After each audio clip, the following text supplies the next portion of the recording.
A lot to talk about, so I'm going to make this video as fast as I possibly can. So, for the past 4 to 5 months now, I've been building a tiny house. With the pictures you can see here, essentially, I've went ahead and purchased around a $700 trailer from some guy. Looked completely terrible, as you can see here. Just nothing but missing metal. The tires were terrible as we got them, and for $700, not a good, not a bad starting point to start off with. A lot of the stuff I had to start off doing was, of course, like beating away at the inside of the rims, taking care of that, getting tires. Cost me about $400 to $410 to get all the tires for a pretty good deal. Wasn't too bad, but it did take a long time. It got some rust in my eye. Honestly, it's a very grueling part, the first start of this. Getting started on this is like going to the gym. Just getting started is the hard part. After it starts steamrolling pretty well, and so, it wasn't too bad.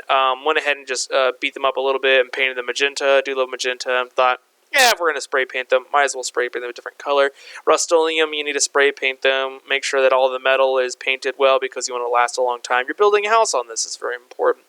I went ahead and just did that and got new tires, and then I went ahead and started adding steel, and I went ahead and started painting, and we started adding things like lights and jacks and whatnot. Eventually, this started adding up to about $1,400, $1,500, somewhere around there for the trailer alone. With right now, trailers being about $5,000 to $8,000 for tiny houses.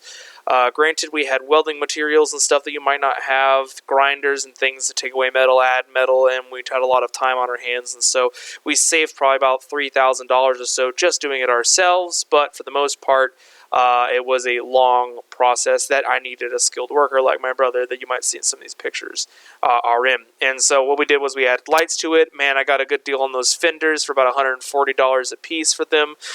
So that was really good, a local area around us. So it did save me a lot of time and money just looking around. I got those, got the lights on there from Amazon pretty easily, running the wires and just testing them. Good to go. Of course, we got this weighed. It weighed out to about 1,200 pounds as it sees it now. It is pretty simple, but I went ahead and got my materials next for about $1,200. I went with a corrugated roofing steel as the baseline. I saw somebody else on YouTube do this. Thought, wow, this is going to be easy. I'd rather just do this, tack it in with some screws, and then just go ahead and start building the wood on top of it. That honestly cost me a lot, but it's saving on weight, it's saving on materials, and I didn't put wood underneath it. As you're going to see me starting to build the frame, which wasn't that hard. We built it right on top, and with the frame was easy just to put it on there, put boards together, make sure they were nice and tight, and make sure there's carriage bolts we later on put into it just to make sure that it's all set in there.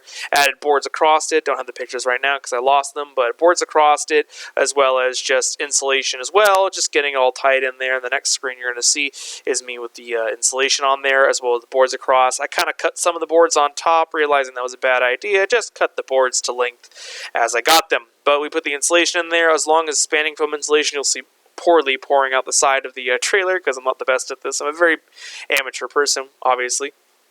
But we went ahead and got the insulation on there with the boards, added more boards in the middle, and as I went down, added more boards. Wish I would have added more boards in the middle just for the support of the plywood, but I ended up taking care of that. And that's the finished product, essentially. I have more painting to do. Obviously, we're going to add jacks to the back to support it, and we got a lot more things to do. Brother was a lot of help, obviously, with this, as he's a mechanic, and he actually knows how to weld, so I can do other things, but I need his experience in those other things. Pretty much, it's pretty easy. Honestly, we're about $2,700 to $3,000 in, if I give or take a lot of different purchases here or there. Honestly, if you have the resources like we had, go ahead and do it. You're going to save yourself so much money and time. We're going to get this tiny house built for probably around less than $1,000, looking really nice. It's 8 feet by 24. I got very lucky with the purchase, and I just took the time and I went at it. If you don't have the time, you don't have the resources to build this, I really recommend buying a pre-built trailer, and then for around $1,200, just build what I did here. It's not that hard. It wasn't that hard to do it.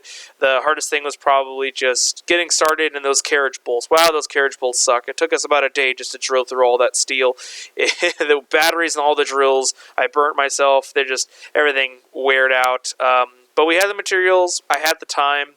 I definitely recommend giving this a try if you feel like you can get into it, because I'm pretty dumb and an amateur at a lot of this, and it's been a lot of fun, and I have the walls next, so I can't wait to show you that in the next video. Y'all wish me luck, because this has been a pain.